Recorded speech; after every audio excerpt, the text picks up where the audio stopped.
Señoras y señores, bienvenidos, muy buenas noches, gracias por acompañarnos. Esto es La Silla Roja, este espacio abierto al diálogo, a la crítica, al análisis, a la reflexión. Sean todos ustedes bienvenidos. El día de hoy recibimos a Juan Carlos Baker, un experto en comercio internacional, ex subsecretario de Comercio, académico, negociador. Bienvenido, Juan Carlos, un gusto enorme tenerte con nosotros. Muchas gracias, Leonardo. Buenas noches, Víctor, Enrique, encantado de estar Sean acá. Quintana. Buenas noches, bienvenido, Juan Carlos. Buenas noches, bienvenido, Juan Carlos.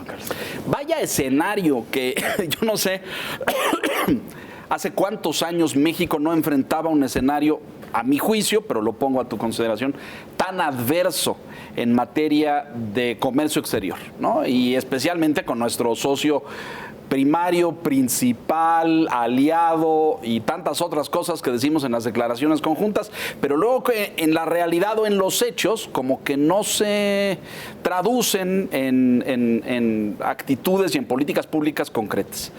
Tenemos en el escenario del maíz problemas, en el escenario de la energía muchos problemas.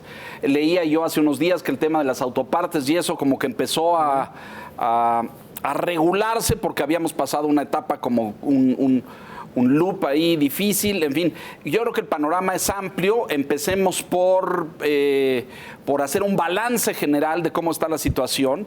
El gobierno mexicano ¿descuidó la relación comercial con Estados Unidos, a tu juicio? ¿Le pareció poco relevante, poco importante para la economía mexicana? ¿Qué dirías? Qué buenas preguntas me hace, Leonardo. Buenas noches y otra vez gracias por la invitación. Siempre un gusto estar acá. A ver, mira, yo te diría que desde mi perspectiva, el ambiente, la actitud respecto de la economía mexicana y el comercio internacional es bastante esquizofrénico. No encuentro otra palabra para describirlo. Y a lo que me refiero es lo siguiente. Si nosotros nos ateniéramos solamente a las cifras duras, el comercio exterior de México es el ancla de la cual depende nuestro país y de eso no hay la menor duda. Vemos que somos el principal socio comercial de Estados Unidos, que nuestras exportaciones están creciendo a doble dígito, que tenemos inversión extranjera de muchísimos países que buscando aprovechar esta tendencia de relocalización de inversiones están buscando espacios en el país. Pero al mismo tiempo, cuando esa realidad, como tú lo mencionas, la empatamos con la narrativa, con el discurso que vemos que sale todos los días, con ciertas decisiones de política pública, pues parece que están yendo para el lado totalmente contrario. Estamos viendo cambios administrativos, estamos viendo propuestas en diversas iniciativas, como por ejemplo la ley minera, estamos viendo también una dialéctica que confronta a Estados Unidos en muchos aspectos. Entonces, eso me parece muy preocupante, porque si bien es cierto que los negocios están funcionando, pues la narrativa no ayuda absolutamente en nada. Creo que también estamos dejando pasar una oportunidad muy importante. Me parece que el costo principal de este tipo de esquizofrenia es principalmente el costo de lo que no estamos obteniendo, ¿sí? Porque por ahí también en otros debates que he tenido, me dicen, bueno, pero es que, Juan Carlos, de todas maneras sigue llegando 40 mil millones de dólares de inversión extranjera, entonces las cosas no deben ir tan mal. Y mi respuesta siempre es, el problema es el enfoque. A mí no niego que llegan 40 mil millones, pero podrían estar llegando 70, 80. Entonces me preocupa que dentro de este panorama decidamos continuar con una estrategia política que descuide, que golpee, que ponga en duda la confianza, la confiabilidad de México como socio y pues eventualmente eso puede cambiar. Dirías, sobre todo en algunas industrias, ahora mencionabas también, está el caso de la papa, del maíz, el caso de la energía. ¿Adoptamos políticas proteccionistas? Este gobierno ha dado marcha atrás. En el discurso a lo mejor dice que sí, somos pro libre comercio, pero en los hechos se toman medidas que van, como decías tú, en retroceso. Ciertamente, o sea, la parte, por ejemplo, lo del maíz, que me parece el ejemplo más paradigmático de esto. México importa maíz amarillo de Estados Unidos y ese maíz es clave para poder atender y para poder surtir las cadenas hacia la actividad pecuaria, ¿correcto? Principalmente lo importamos de Estados Unidos. Entonces, que de repente salgan una serie de decretos, porque fueron varios, en donde se trató de imponer una visión ideológica, no sustentada en ciencia, que lo que hace es poner en riesgo esa proveeduría y esa cadena de suministro, pues no tiene otro adjetivo más que ser proteccionista, no tiene otra explicación. Al mismo tiempo, me parece que estamos en otros temas que tal vez no hayan llegado a ese nivel de preocupación. Hablamos del maíz, hablamos también de energía, casos que han llegado ya a una instancia legal prevista en los tratados internacionales. Pero por solo esas 2 o 3 que existen, me parece que hay cualquier cantidad de problemas que potencialmente se pueden deteriorar.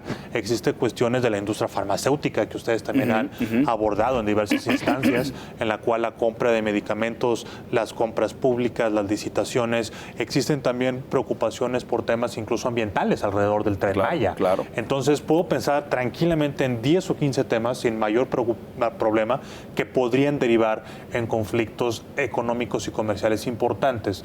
Y una cosa bien importante, amigos, si todo esto se hace, o la explicación que muchas veces se ofrece es que esto se hace por un rendimiento político que puede percibirse en el corto plazo, pues no olvidemos que también en Estados Unidos pronto va a haber elecciones. Sí, claro. Entonces el tema político en todo caso, pues es una espada que puede cortar en los dos sentidos. Y está en los dos países porque hay elecciones el mismo año, ¿no? ¿Te refieres tú a, digamos, el caso de energía, donde hay ya consultas que se han alargado más allá de lo que muchos anticiparon? Y el asunto del maíz y del glifosato, que a veces están en la misma canasta, digamos, en el tema de tecnología agropecuaria, donde se ha planteado que eventualmente se podría llegar a solicitar formalmente consultas. Pareciera que del lado mexicano la apuesta es, en el caso de la energía vamos resolviendo tema por tema, punto por punto. A ver, empresa X, ¿cuál es tu asunto? Pues que necesito que se agilice tal cosa, bueno, lo hacemos. O necesito actuar aquí, bueno, no te podemos dar aquí, pero te podemos dar algo a cambio. Y pareciera por lo menos que esa estrategia ha permitido patear el bote. No hemos llegado al panel y la apuesta es a que no lleguemos. Y en el caso del maíz, el último decreto, pues es un poco ambiguo y como que permite que por lo menos la compra del maíz amarillo transgénico para consumo animal y uso industrial pueda seguir funcionando sin interrupción. ¿Estas apuestas del gobierno les ves viabilidad de mediano y largo plazo? No, y te voy a decir por qué, Enrique. A ver, mira, ciertamente el enfoque transaccional de ir resolviendo tema por tema hasta ahora ha evitado que nos enfrentemos a problemas más graves, por supuesto. Pero a mí me parece que el gran objetivo o el gran logro que en su momento tuvo el TLC y ahora el TEMEC, pues fue darle una certidumbre en el largo plazo a las reglas del juego. Entonces, los operadores económicos saben en dónde invertir, saben qué es lo que puede suceder cuando... Y que su inversión está garantizada, ¿no? Por supuesto. Entonces, el enfoque transaccional, ya sea en energía o en el sector primario o en otros temas que pueden existir, ¿correcto?, pues simplemente va a solucionar los problemas de las empresas que existan en ese momento ya participando, ¿sí? ¿Y eso qué quiere decir? Que si dentro de 3 años, 5 años, 10 años, alguna otra empresa quiere venir a hacer operaciones y a invertir y a trabajar en México, pues a lo mejor el enfoque transaccional que se utilizó en su momento no le va a aplicar a esa empresa. Y ahí de entrada ya le estás matando un importante componente de certidumbre. Ese es punto número 1. O sea, no, el enfoque transaccional no ayuda a que en largo plazo los operadores económicos continúen invirtiendo y trabajando. Punto número 2. De la misma manera en la cual ahora estamos hablando de energía o de maíz o del tema que ustedes quieran, es imposible no pensar, yo como empresario de otros sectores, de otras industrias, pues al ver eso, evidentemente voy a pensar o voy a sospechar o temer tal vez, pues que la siguiente acción vaya a ser en contra mía, ¿sí? Entonces eso es todavía mucho más preocupante porque lo que generas, además de que el enfoque transaccional no resuelve, es incertidumbre. Es incertidumbre para todos en todo el espectro de operaciones.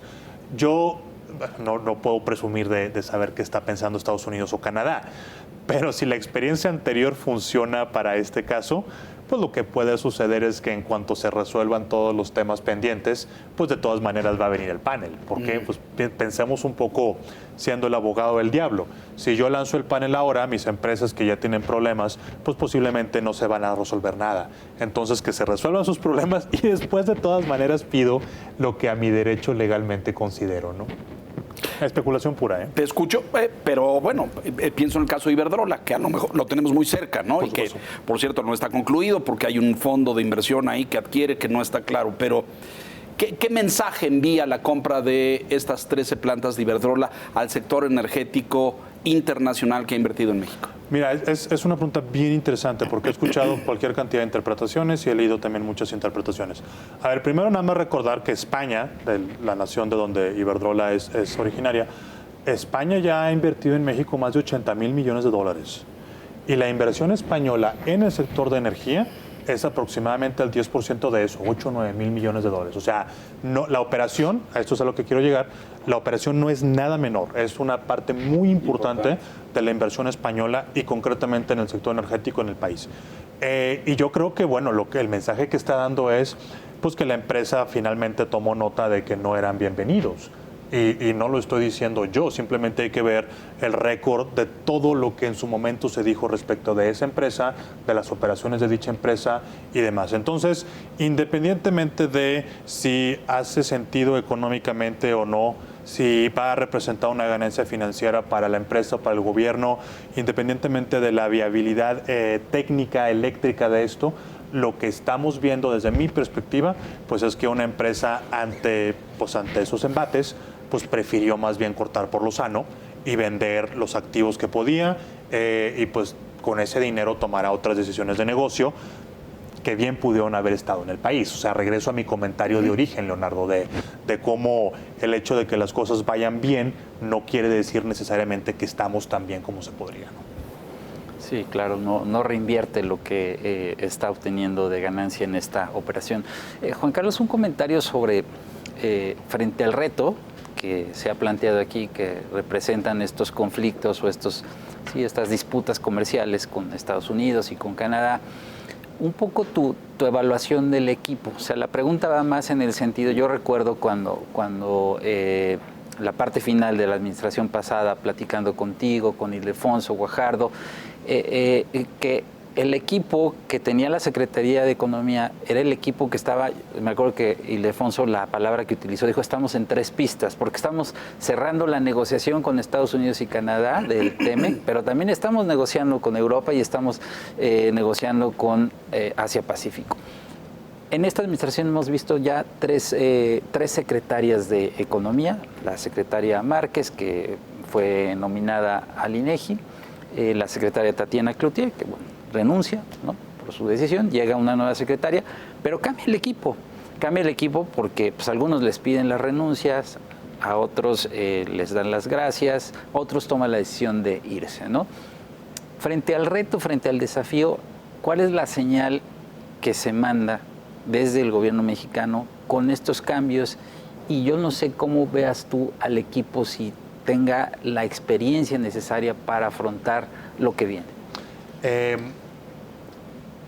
El equipo, lamentablemente, como tú dices, se ha empezado a dedicar a otras cosas. Como bien señalas, algunos decidieron retirarse, otros fueron buscando diferentes horizontes. Pero en términos de la derrama, la hemorragia de talento y de capital humano, pues sí es una pérdida muy considerable. Yo creo que va a tomar mucho tiempo poder volver a tener un equipo, no solamente en la Secretaría de Economía, que es en donde estamos platicando, pero esta historia se ha repetido en muchas otras dependencias del gobierno federal. El servicio público mexicano era ampliamente reconocido a nivel mundial por su dedicación, por su conocimiento, por su trabajo, por su creatividad. Y pues muchas de esas cosas ya no necesariamente se perciben del mismo modo allá afuera, en estos instantes. Entonces, el primer, digamos, gran cosa que yo lamento, pues es, además de que la salida del equipo, pues sí, muchos de ellos amigos míos en lo personal, además de eso, pues bueno, tenemos que reconstruir ese equipo y no sé cuánto tiempo vaya a tomar ni sobre todo también con las consideraciones que se han hecho sobre el servicio público, de quitarles recursos, quitarles prestaciones, presupuesto, etcétera, pues eso sin duda es poco alentador, ¿ok? Segundo, las condiciones actuales del mundo, en donde tú tienes pues un cambio muy profundo en la globalización, demanda personas que puedan entender esos procesos. Y creo que en estos momentos nos faltan muchas de esas personas. De nuevo, no solamente en economía, a nivel gubernamental, en muchas otras dependencias. Y pues vaya, yo creo que va a ser uno de los principales retos que tenga la administración que sea electa en el 2024. Cómo reconstruir un servicio público que sea no solamente profesional y que esté motivado, sino que además tenga las capacidades técnicas y de educación y de experiencia para poder entender estos retos a nivel internacional. Déjame hacer un énfasis en esto, Juan Carlos, porque por años dijimos en México que tenía el mejor equipo de negociadores internacionales en materia comercial. ¿Por qué? Porque se formaron a lo largo de 30 años, ¿no? Con posgrados en el extranjero, con estudios. Un equipo muy sólido que se hablaba de tú a tú con Estados Unidos, pero también con Europa y Canadá y con los del Pacífico. Con China. Teníamos un equipo estrella. Y se fue, ¿no? Se lo dejaron ir, lo patearon, de hecho, porque lo maltrataron. Y hoy estamos en estas condiciones. ¿Quién entiende esta relocalización de capitales y las medidas que hay que hacer para atraerlos, asentarlos, darles perspectiva de largo plazo? Es decir, no vienen por 3 años, ¿no? Es decir, son inversiones grandes, vamos a hablar de 1 década, de 2 décadas, cómo construyo las condiciones para que se queden. Y me da pánico porque Enrique y Víctor han dicho aquí muchas veces, pues sí está allá afuera como la gran fiesta, ¿no? Está Disneylandia y nosotros estamos parados en la orillita como viéndola. Y a lo mejor no nos dejan entrar al parque, ¿no? Sí, eso sin duda puede suceder y sería tristísimo que eso sucediera, porque yo creo que esta relocalización de inversiones, este nuevo reordenamiento a nivel mundial, puede ser para México un parteaguas, como en su momento lo fue el TLC original a principios de los 90s, en fin, otros hitos importantes. Y claro, para eso tú necesitas gente preparada, necesitas gente educada. Y aquí es en donde yo, en mi parte académica, aportando lo que puedo desde esa parte académica, algo que a mí me gusta mucho decirle a los chicos al inicio del semestre es que no hay que comprar esta narrativa. O sea, escuchamos todo el tiempo allá afuera que lo que viene del extranjero es algo que ha abusado del país, que se ha llevado nuestros recursos, que de alguna manera le ha hecho daño a México, que nosotros no tenemos nada que pedir del extranjero. Y a mí toda esa narrativa, además de que no la comparto, pero lo que veo profundamente preocupante en esa narrativa, pues es que estás tratando de que un país cuya economía depende en 85% del comercio exterior, pues estás básicamente diciendo que es un país que se debe de aislar, lo cual pues francamente es para mí un despropósito. Si eso fuera cierto, Corea del Norte sería el país más desarrollado del mundo, porque es el país que está cortado. Sí, y no lo es. Pero esto nos llevaría a y lo voy a dejar que lo plantee Enrique, pero nos llevaría a la reflexión de esta vuelta a los nacionalismos, no solamente en lo político y en lo social, pero también en lo económico, ¿no? Y ahí también creo que hay discrepancias de esquizofrenia, porque vemos países que quieren regresar adentro a regímenes muy controladores en muchas materias, pero quieren seguir haciendo comercio con el mundo. Es como una contradicción, ¿no? Pensando un poco en este tema del nearshoring, es donde se expresa este regionalismo, porque finalmente el nearshoring, la relocalización, es un efecto de la fragmentación que se está dando en la globalización, porque empresas que estaban en China, por la ventaja que permitía China en términos de una economía global, ahora están reconsiderando esa localización y están buscando una ubicación más cercana a sus mercados o a sus cadenas de suministro. Pero ahí como que tenemos 2 visiones. La visión oficial y de algunos empresarios es, dice la secretaria de Economía, pues tenemos cientos de empresas haciendo cola. Es decir, tenemos listas de empresas queriendo instalarse en México. De hecho, hay una frase por ahí de ella que dice, la inversión llega sola. No tenemos ni que ir a buscarla, está llegando solita.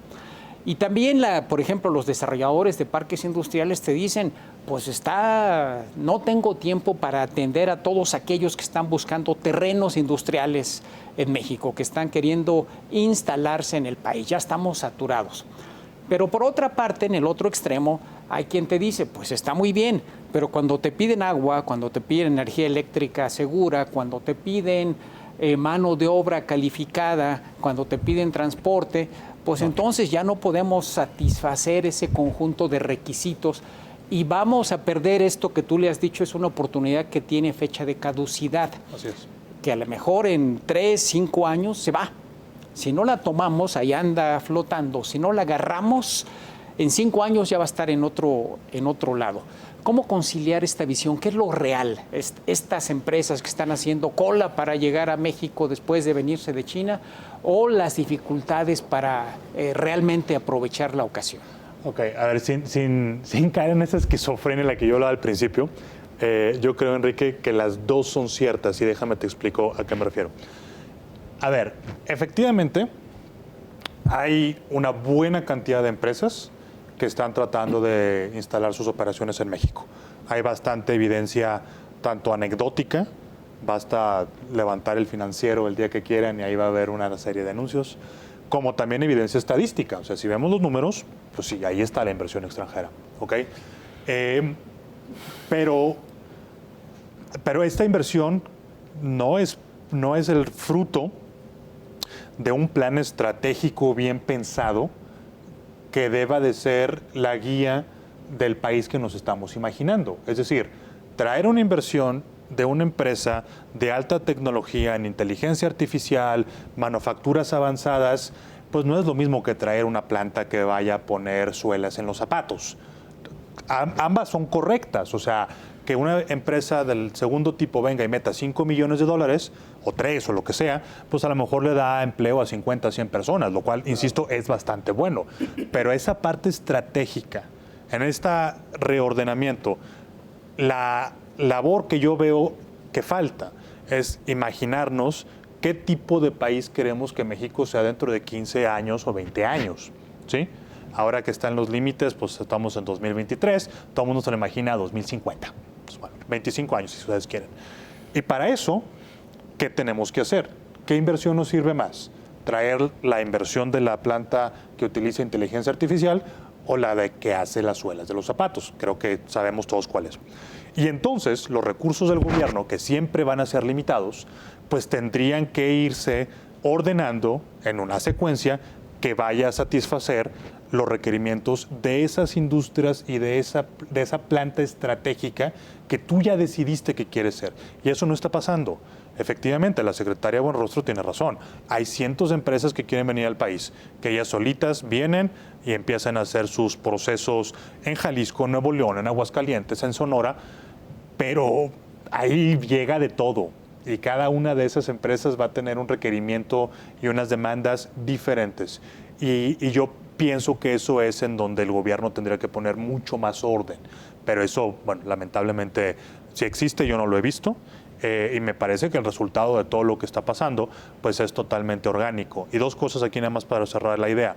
Uno, estaríamos cometiendo un profundo error si pensamos que México es el único que está tratando de aprovechar esto.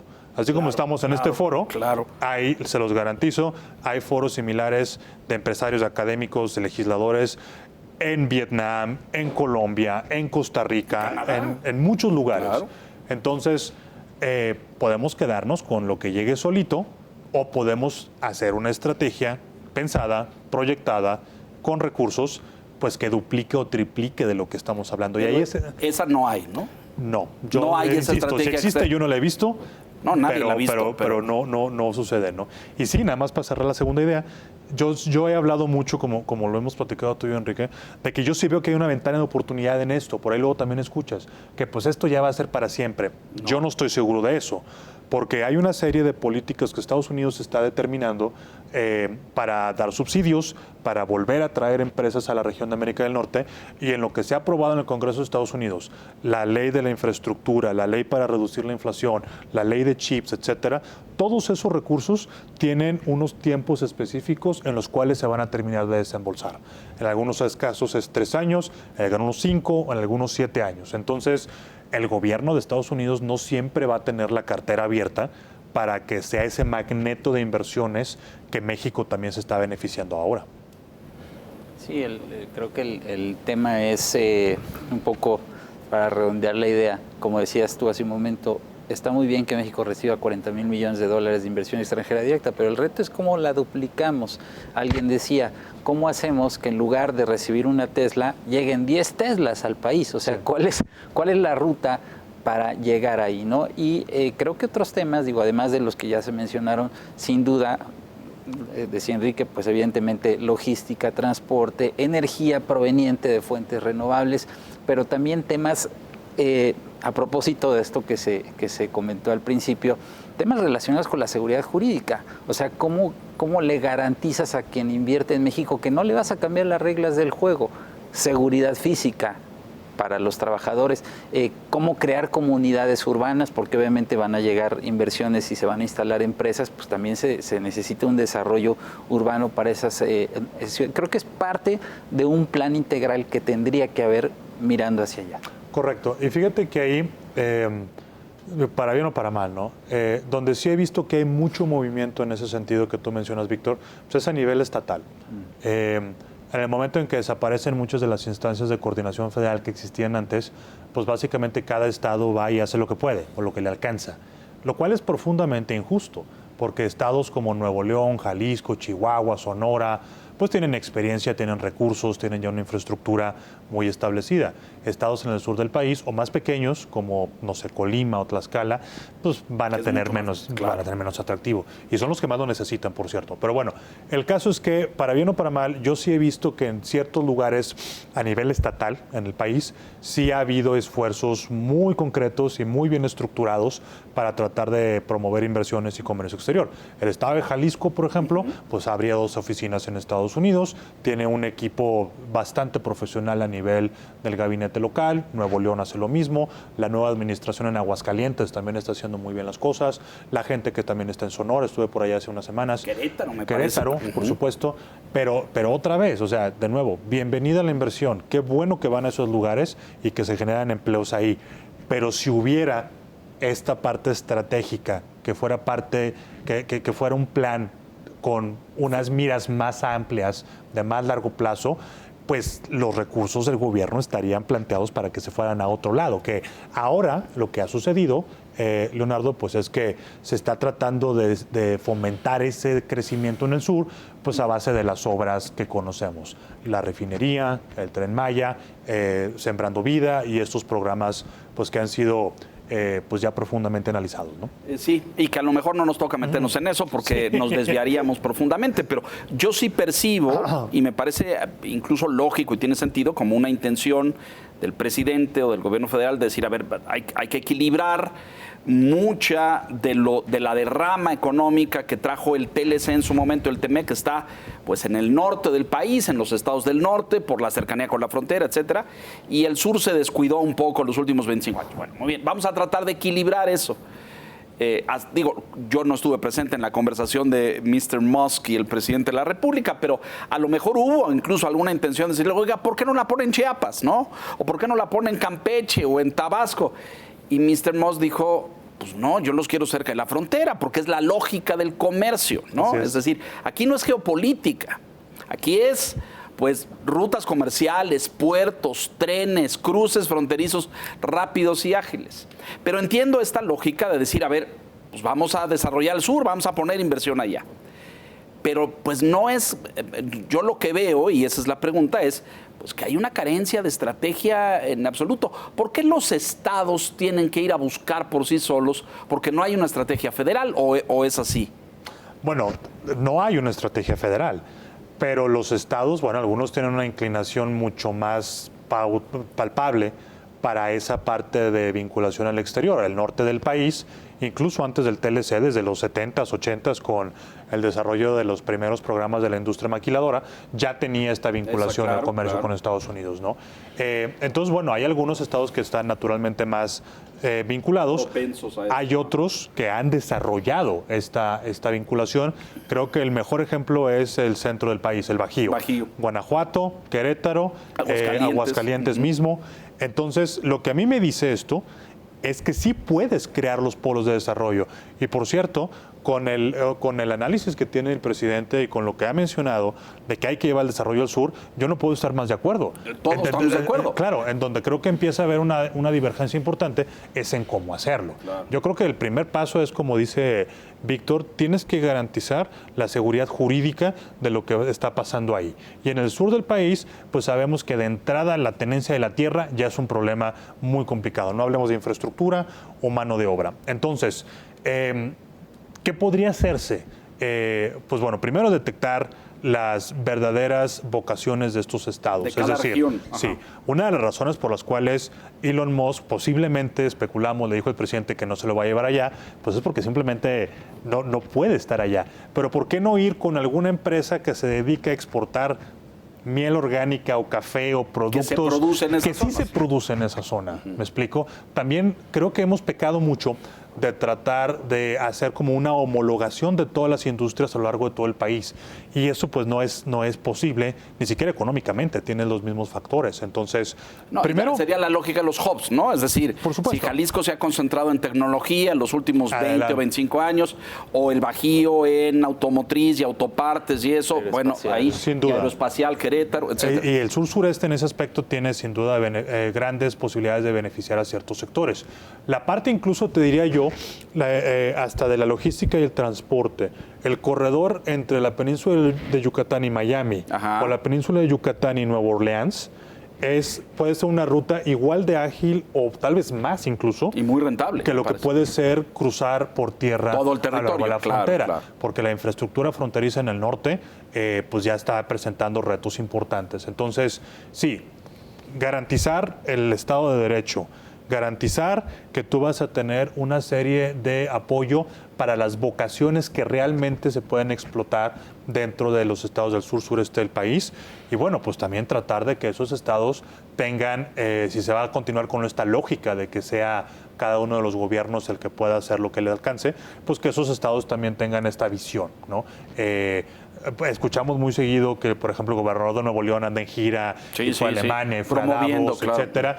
El gobernador de otros estados en el sur, pues posiblemente no lo ha hecho nunca o no se le ha ocurrido, ¿no? Eso es fácil de arreglar, se puede ayudar mucho a sus gobiernos, pero tiene que existir la disposición. Déjanos hacer una pausa, Juan Carlos, para ir a mensajes comerciales rápidamente y regresamos a esta charla en La Silla Roja. Volvemos.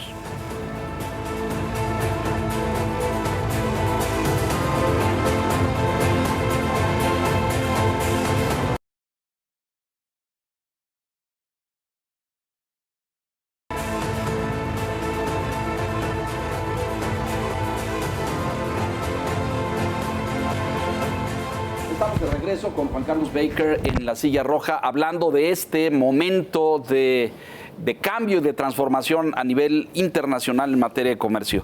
¿Cómo es el proceso? Una empresa, vienen unos americanos, que bueno, a lo mejor no porque ellos se quieren ir a Estados Unidos, pero unos canadienses que estaban en China y que se quieren regresar para acá, y llegan y tocan la puerta de un gobierno estatal, o llegan y tocan la puerta de la Secretaría de Economía, o buscan por su cuenta un espacio. ¿Cómo es el proceso?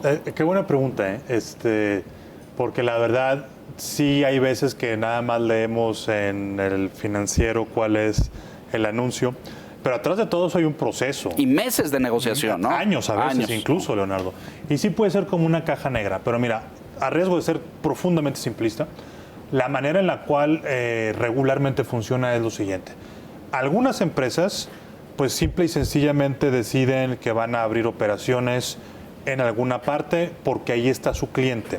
Y es lo que yo decía también cuando se hizo el anuncio de Tesla, que tal vez no tienen la misma atención de los medios, pero posiblemente los proveedores de Tesla van a hacer incluso inversiones más grandes que la propia inversión de Tesla. Por la cadena, claro. Entonces, bueno, se viene una inversión ancla Y si yo le vendo a Tesla las pantallas del tablero, los asientos, las vestiduras, claro, todo lo que se pueden imaginar, pues yo voy a tener que estar cerca de mi cliente. Entonces es natural que yo lo siga, ¿correcto? Ese es como que mi proveedor. Es decir, mi cliente en este caso. Ajá. Pues bueno, o sea, si yo le vendo a Tesla, pues sí, de mi cliente. Claro. Si muchas ocasiones incluso estas inversiones se hacen como en paquete. Tesla sabe que para moverse o cualquier otra empresa tiene que traerse todo eso, claro. Entonces, antes de tomar la decisión, consulta. ¿Te podrías tú mover conmigo? Si 9 de 10 le dicen que sí, vámonos. Claro. Esa es como que la más simple. Hay algunas otras empresas que pues lo que hacen es buscar a su respectivo gobierno. Si tú eres una empresa canadiense, sudafricana, brasileña, en fin, de donde sea, pues el primer instinto es buscar a la embajada de tu país en ese lugar. Y que te oriente y que te diga. Mira, a mí me interesan 5 o 6 países, voy con los 5 o 6 embajadores que hay en esos países y ellos me dirán cuáles son las ventajas que existen o no respecto de establecer ahí negocios y se empezará a hacer un proceso de primero ir a buscar terrenos, ir a ver cuáles son las condiciones de todo esto que se mencionaba y se hace la inversión, ¿correcto? Hay otros que son ampliamente o asiduamente cortejados por las autoridades del país, ¿sí? Que es lo que antes, por ejemplo, hacía ProMéxico o que existía. Sí. Ha habido distintas encarnaciones de eso, ¿no? Y que ahora los hacen pues los gobiernos locales. Ahí sí podemos ver eso que tú mencionabas. En algunas ferias, en Alemania, por ejemplo, el Hannover Messe, que es muy famoso para esto, el Foodex, que es una feria del sector agroalimentario en Tokio, pues ahí tú ves stands de los gobiernos y ven a Sinaloa o ven a Chihuahua o ven a Puebla y esos estados, pues de acuerdo a sus propias leyes locales, tienen la posibilidad de ofrecer paquetes de incentivos, no a nivel federal, pero a nivel estatal. Tal vez algunos podrán hacer cosas. Que esos incentivos son tierra, agua e impuestos. Sí, y mano de obra. También eso ya es. O sea, yo te capacito a los trabajadores para que puedan estar listos para trabajar contigo. Hay varios esquemas. Puede ser desde capacitar en colegios técnicos, a veces puede ser algún tipo de incentivo por cada trabajador que vaya a una escuela. Si yo voy a contratar 1,000 personas y esas personas van a ir a una escuela, yo lo certifico y el gobierno me da una cantidad por cada trabajador. En fin, hay diversos esquemas, ¿no? Pero obviamente pues todo eso depende de la cantidad de recursos que ciertos estados puedan generar. Y regreso a lo que mencionaba antes del corte, Leonardo, pues Chihuahua va a tener más dinero que otros estados, o Nuevo León o quien sea, ¿no? Esas inversiones que son buscadas por su ubicación y por la cantidad de dinero que pueden recaudar en impuestos locales. Y agregaría un elemento más, son estados que ya tienen muchos años haciendo esto. Es decir, es más fácil encontrar mano de obra en Nuevo León que en Chiapas. Desde luego, ¿no? Sin duda. Y bueno, esas inversiones que son ampliamente buscadas y cortejadas por los gobiernos locales, pues también son las que después nosotros vemos pues cuando están cortando el listón y se aparecen en los políticos y demás. Las primeras, que son las empresas solitas, pues esas nada más suceden y nunca nos enteramos, ¿eh? ¿Cómo? Sí. Juan Carlos, regresando a las malas noticias, es decir, al ámbito federal, hay 2 proyectos de ley pues, que seguramente van a hacer ruido. Uno ya lo referiste, el proyecto de reforma a la ley minera, que cambia las reglas del juego, reduce los tiempos de concesión y mete una serie de condicionantes que probablemente hagan mucho más difícil que haya inversiones nuevas en la minería mexicana. Y el segundo es la reforma que limita el probable pago de indemnizaciones en caso de que las empresas tengan un litigio con el gobierno. Seguramente están viendo el caso de Vulcan, el caso de Calica en Quintana Roo, y están viendo pues que es una demanda cuantiosa la que le está poniendo esta empresa norteamericana, pero aparte hay otros. Sí, hay como otros. 12, 15 casos en proceso. Entonces, estos 2 proyectos, todavía proyectos, ¿cuál es el impacto que verías que podrían tener en el futuro de probable inversión extranjera? Muy profundo. A ver, primero de entrada en términos de minería. Y nada más aquí también para poder contextualizar esto de manera correcta. El tema de la minería no es solamente aquellas empresas que van y sacan el recurso del subsuelo. Eso también tiene que ver hasta con las cadenas de proveeduría. ¿Sí? Por ahí escribí hace poco una columna en donde yo hablaba de los materiales críticos y de cómo hay una carrera a nivel mundial por asegurar ese tipo de materiales críticos. Entonces, si existe una regulación que no sea lo suficientemente ágil o que no entiendan la manera de hacer negocios, pues olvídate de la minería. Puedes dejar sin insumos a las empresas de electromovilidad, a las empresas de electrodomésticos, eléctricos, electrónicos, porque no va a haber níquel, cobalto o muchos de esos productos que son necesarios. Ahora, el tema de la minería, desde hace mucho tiempo es necesario hacer una reforma a la ley minera. Esta reforma que se está presentando no es la que yo me hubiera imaginado. Primero porque muy de acuerdo a ciertas visiones del régimen actual, pues se está tratando de poner otra vez al gobierno en el punto central de la expropiación y la explotación de los recursos. Con lo cual yo creo que teóricamente no tengo nada en contra de eso, pero les falta capital, les falta conocimiento y les falta tiempo para poder hacerlo.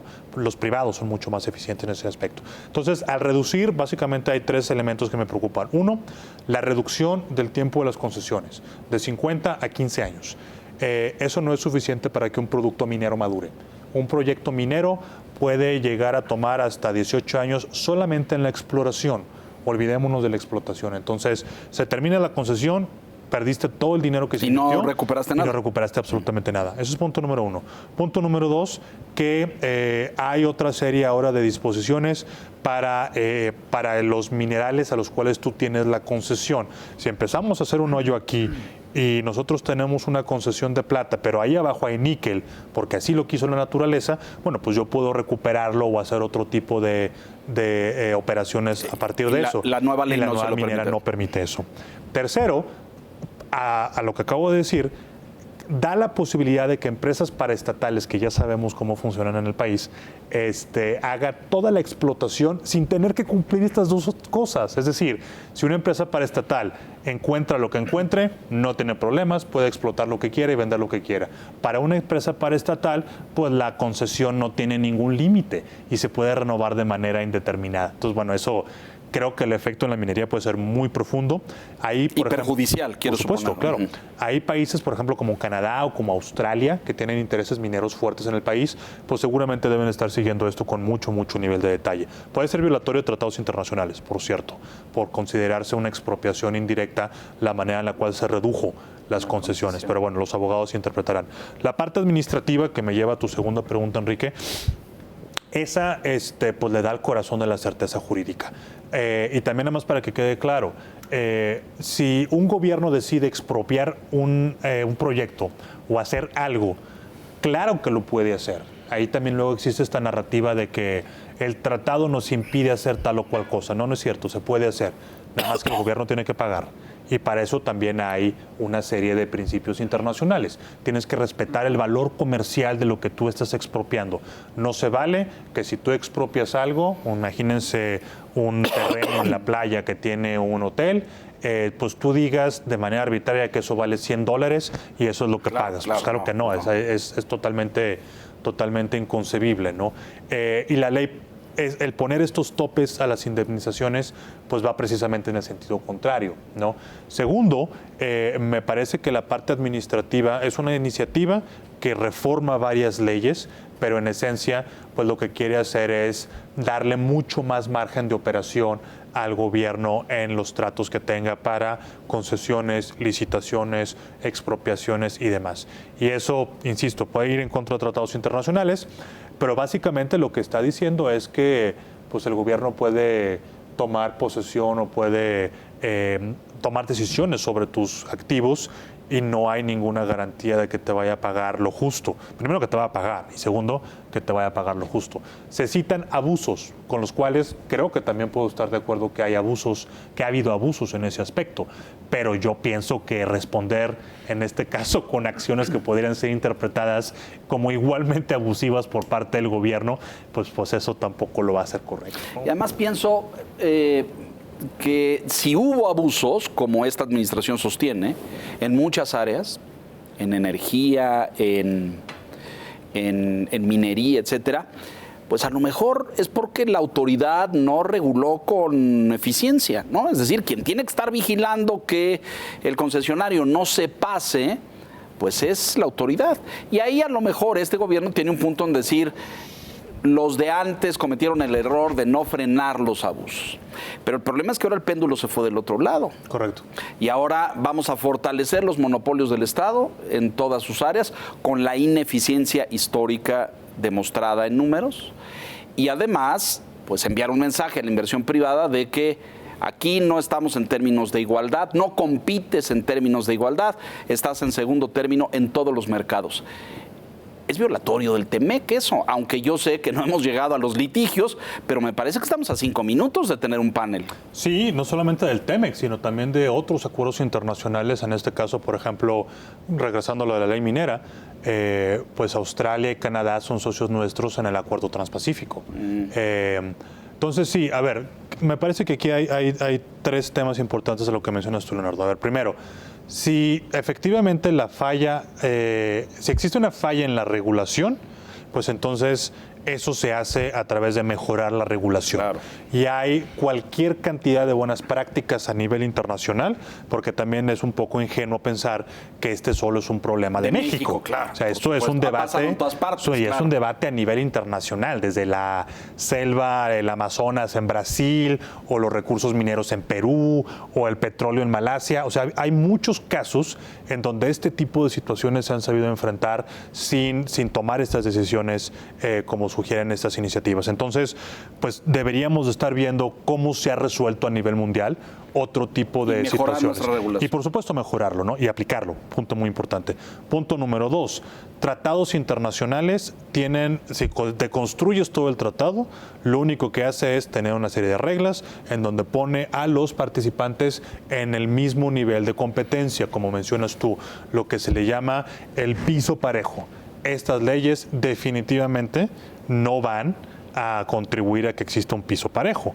Y tercero, pues vaya, si en algún momento dado esto deriva en demandas comerciales o en incumplimientos de parte de México, pues esto puede salirnos bastante caro, incluso si estos topes a las indemnizaciones suceden, porque aquí a lo mejor ya tendremos que ver que el scope, el ámbito, ya no es una empresa del sector este o aquel. Te estás metiendo con la certidumbre que tú le das a otros gobiernos que son socios tuyos. El presidente Biden, el primer ministro Trudeau estuvieron aquí hace 3 meses.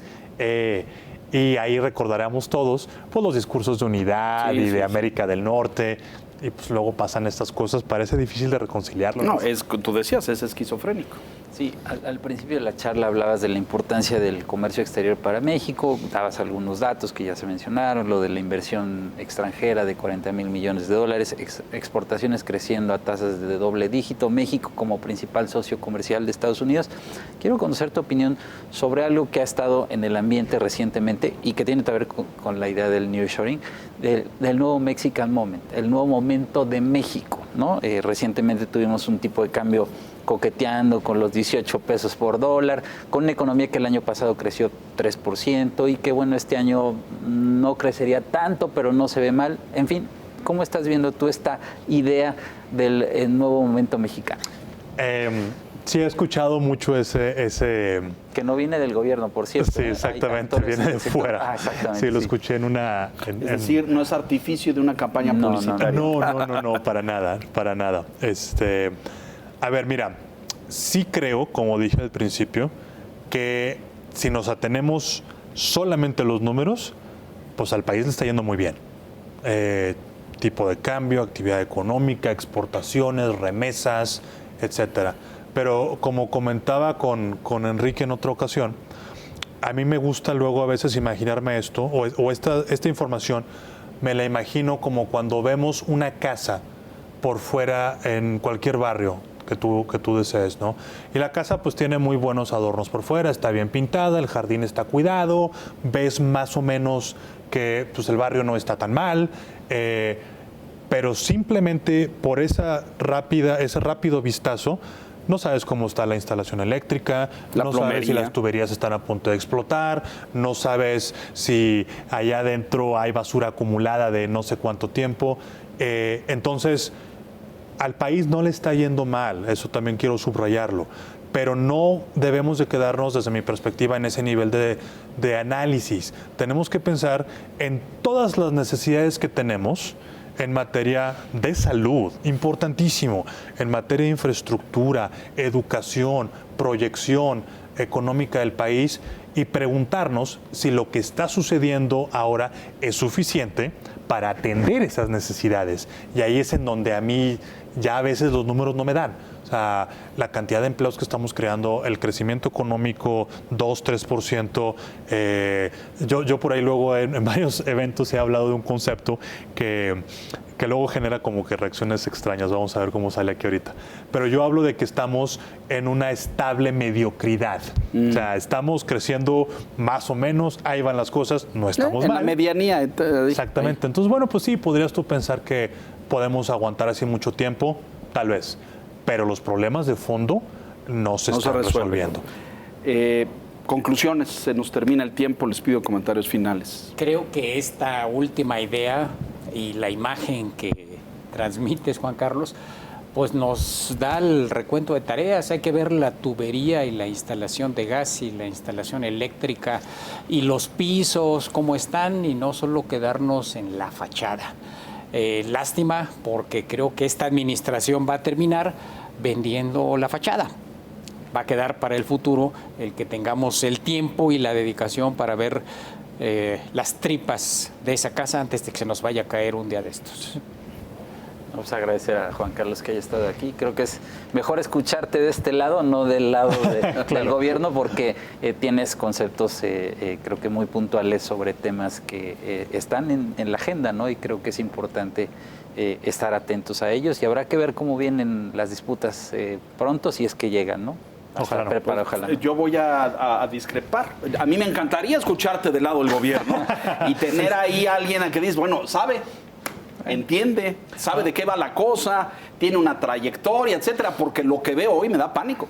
Aquí en esta silla roja yo he estado en las dos capacidades, como funcionario, ahora aportando desde otros frentes, pero sí, a ver, coincido, me parece que el ámbito es muy retador.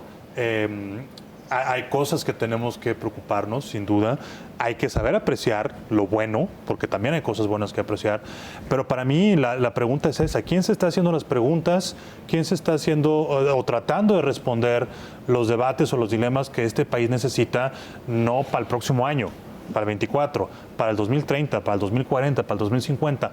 Y es en donde, bueno, necesitamos contribuir todos, ¿no? No creo que haya esa visión en este momento, la verdad, y es muy, muy preocupante. Pero, bueno, mil gracias por estar aquí. Encantado. Ya no le entramos a nada de lo político y lo dejamos de un ladito porque hay muchas implicaciones políticas en esto, considerando que hay elecciones en los dos países. Correcto, sí. ¿No? Y allá le van a dar durísimo a la administración del presidente Biden en términos de migración, un tema ardiendo hoy en día, y ahora ya lo dijimos, cuántas cartas han llegado al USTR, a la representante de comercio, pero decenas de cartas quejándose de que en México hay políticas proteccionistas. En fin, hay un lado político de aquel lado, pero también de este. Por supuesto, y aquí no quiero extenderme mucho en esto, pero para la siguiente ocasión que me inviten. Mi pesadilla es que en el 2024, en una campaña electoral presidencial, tanto en México como en Estados Unidos, una parte sustantiva del discurso sea basado en atacarse entre nosotros. Confrontación. Claro. Que alguien en Estados Unidos diga, el TEMEC no ha servido y si me eligen a mí, yo sí lo voy a cambiar. O en México lo propio. Y esas palabras, lamentablemente, Leonardo, amigos, pues esas palabras, esas promesas de campaña luego se convierten en acciones que alguien te va a reclamar. Usted prometió. Exactamente. Sí. En fin, se nos acaba el tiempo, te agradezco profundamente. Encantado. Juan Carlos, muchísimas gracias. Juan Carlos Baker, con esta visión y esta experiencia en materia de comercio. Señor Quintana, gracias, buenas noches. Señor Piz. Gracias, Juan. Y a usted que nos hace el favor y la gentileza de escucharnos aquí, La Silla Roja, puntualmente la semana entrante. Hasta entonces, gracias.